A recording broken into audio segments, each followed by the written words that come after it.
Hello there guys, welcome back to Younes Talks Football, welcome back to a brand new video. I hope all of you are doing well today. It's been an eventful day of football today, as I'm giving you the preview for tomorrow's fixture, Chelsea versus West Ham. Today we've had Arsenal destroy Man United 3-1. Was that really destroy? It wasn't really destroy, but Man United did suffer.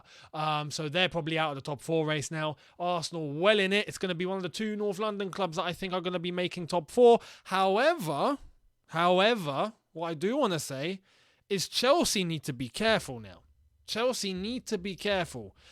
We didn't get the result we wanted against Arsenal.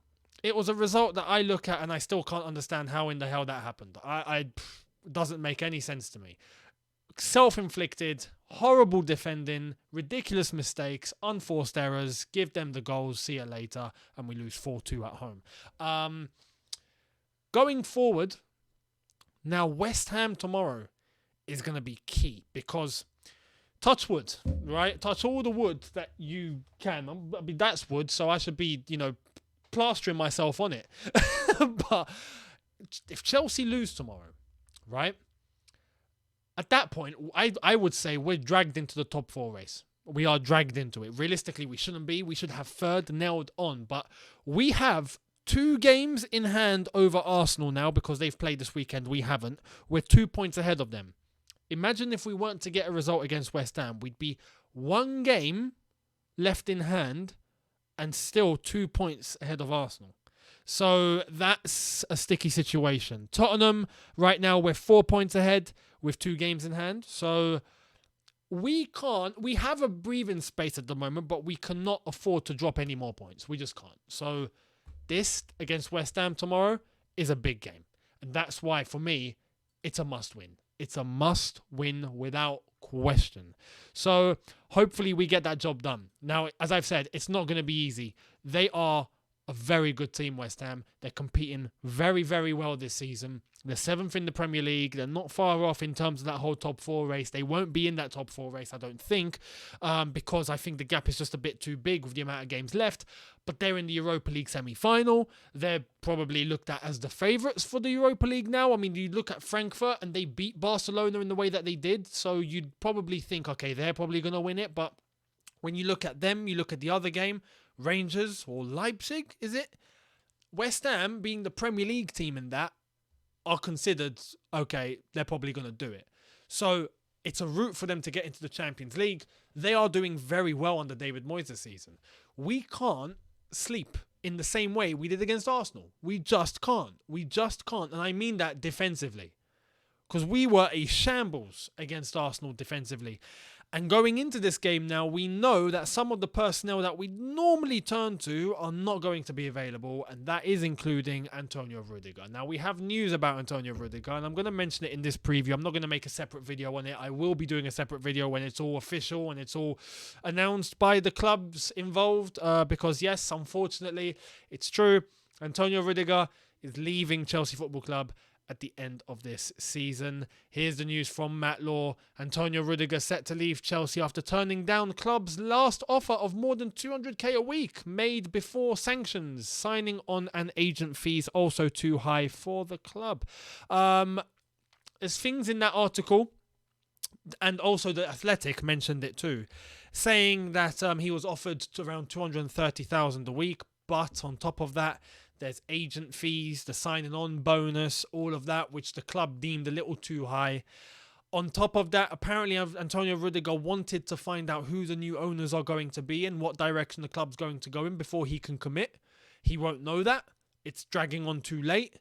Whilst he has opportunities elsewhere, namely Real Madrid, I think it's a case of, look, you're going to have to accept Real Madrid now, or they're going to shut everything off and you're going to have to wait and see who the new owners are going to be, and you don't know what you're going to be involved in. And I think for his own career, he's probably taken the safe bet, which is to accept a Real Madrid deal with very, very good money. So it's unfortunate he will be leaving Chelsea Football Club. He's not playing tomorrow because he's still carrying that little injury, but there won't be many games left that will see Antonio Rudiger in the Chelsea shirt. So we have to even think about games whilst he's not in the lineup, about how we'd play without him. And tomorrow is going to be a big example of that. So we can't be making those same mistakes like we did against Arsenal, like we've been seeing at home. Some people are going to be talking about our home form. Our home form is disastrous right now. And I know some people are superstitious, and I've already made clear I'm not.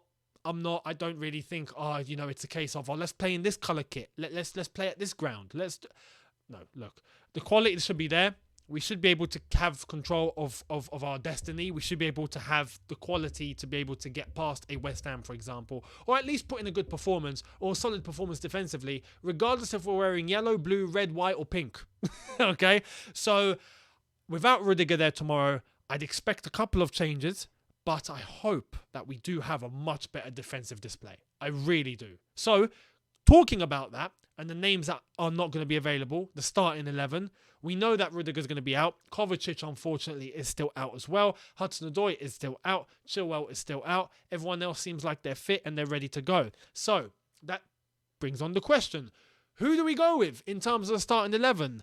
Let's get right into it, because I think a couple of changes need to be made from that Arsenal game. So, we start off in goal, and it's got to be, Edouard Mendy. Some would criticise Mendy right now and be like, nah, Kepa should be playing. I think, no, we keep Mendy. We'll see what happens. He is the number one goalkeeper. It is what it is. If he makes any more blunders, then, we can start considering playing Kepa. The back three, I think it's going to be a back three. So, I'm going to go over back three, or technically a back five, if you want to say wing backs and them as defenders. I would go Chalobah, left centre-back.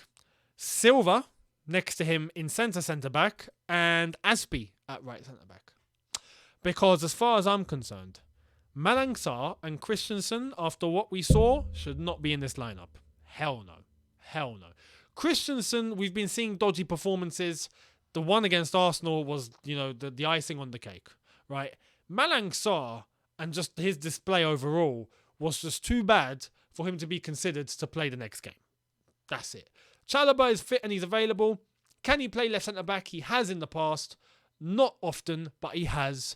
With Chalobah, the one thing that all of us had a little in terms of hesitancy was he'd come on, he'd play, he would, pull a shirt. He might, get sent off. He might do something a little reckless. But in terms of performance, on and off the ball, you can rely on him. He's had a good season. So you know what? I'd rather go with that risk of him maybe pulling a shirt than him putting in an absolute calamity of a display.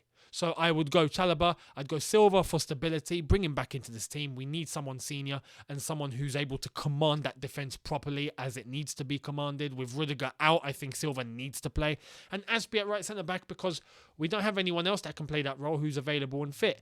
And as far as I'm concerned, he needs to be there and not at wing-back, because at wing-back, we move into Reece James. Right wing back, we stick him back where he belongs. Stick him back where he belongs, tell him to bomb forward and do his thing and defend and just do his thing, because at right wing back he is one of, if not the best in the business. So Reece James for me in that position, hands down. Left wing back, we go to default. It's the only man we can call upon. We're definitely not playing Malang Sarr there, that's for sure. We're not playing Pulisic at wing back. I know everyone's against that. So Alonso at wing back, of course.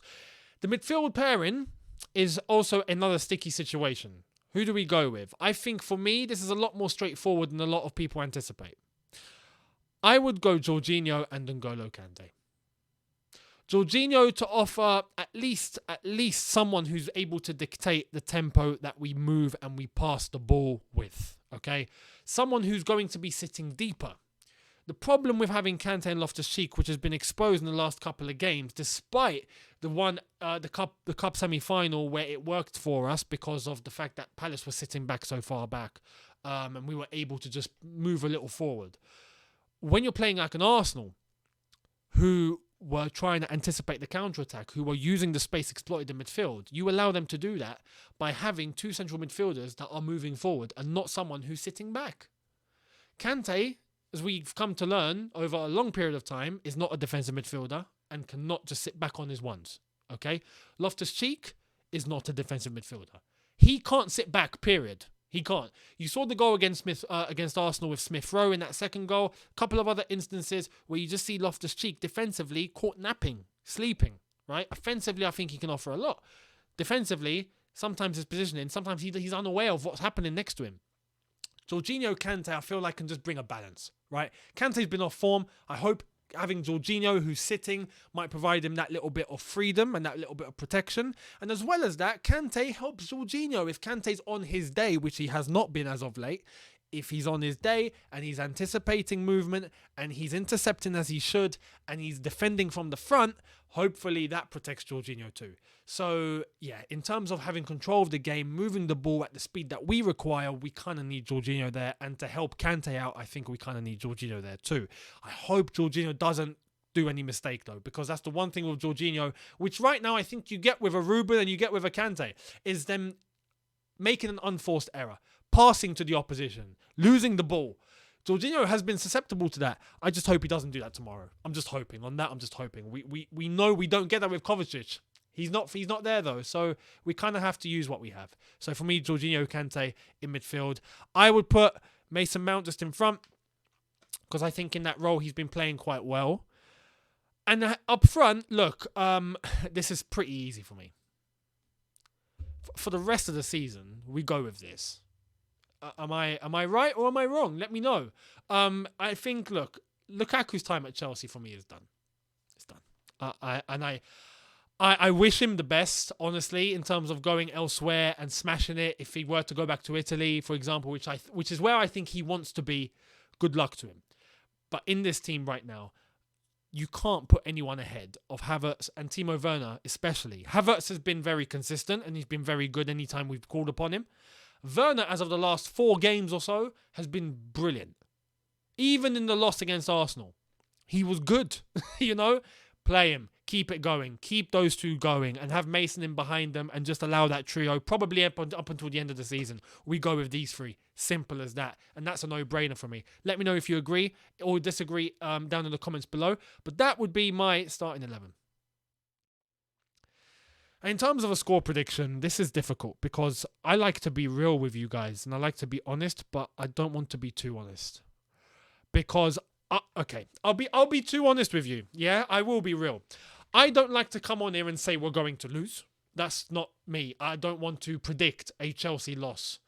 But what I am going to say is do not be surprised if something like that were to happen tomorrow. Why? Because West Ham are a good team and we need to fix up defensively. And in the space of the few days that we've had since the Arsenal game, if we haven't resolved that, we will get exploited and we will get exposed. That's my fear. Realistically, though, we could have a performance tomorrow where Chelsea come out all guns blazing and we win 3-0. It can happen. Because that is realistically what should happen. Our quality is there. We're at home. Against West Ham, we should be winning this. It's a London derby though. West Ham are a top team. I feel like there are a couple of flaws that we have at the moment, especially without a Rudiger and without a Kovacic. I think those two help us out so much. So I'm anticipating something a bit mad. I would hope for a 1-0 to Chelsea, but my honest gut feeling is telling me a 2-2 draw. I don't normally predict 2-2, and you know I don't, but I'm feeling a 2-2 draw. I'm scared that the midfield might still be a little open. I feel like West Ham are going to come with a little bit of confidence. They've been playing well. They've seen what we were like against Arsenal. I feel like they're going to set up a very similar game plan to Arsenal. And I feel like they're going to wait for their opportunities. And if we're not smart enough and we leave ourselves open like we have done, they can exploit it. Fornells, Jared Bowen, Antonio, Benrahma. They've got players there, man. They've got players there. We need to be careful. Especially at home. Our home form has been really bad. We need to be careful. But I'm hoping that we go out there tomorrow and we, as the cliche says, we bounce back. I hate that word. I hate that word. Anyway, I hope we get a result tomorrow. I'll go over 1-0 Chelsea just to be optimistic and hopefully we get 3 points. But yeah, 2-2 for me is what my gut is really telling me. But anyway, let's see what happens. Let me know your thoughts down below. I'd love to hear all your predictions and your thoughts on the lineup. What would you do? What would you not do? Let me know down below. I'd love to hear it. But thank you so much for watching. Watch along tomorrow on here live. Yeah, Younes Talks Football. Make sure you're here for that. We'll watch the game together. And then I'll give you my post-match review after it's all said and done. So I'll see all of you tomorrow here live for the game. Make sure you're here for that. Thank you so much. Hit the subscribe button if you are new. Hit the notification bell to be notified once I've uploaded. Smash like button if you've enjoyed this. And I'll see all of you tomorrow for Chelsea versus West Ham. Have a good one, people. See you in a bit. Take care and peace.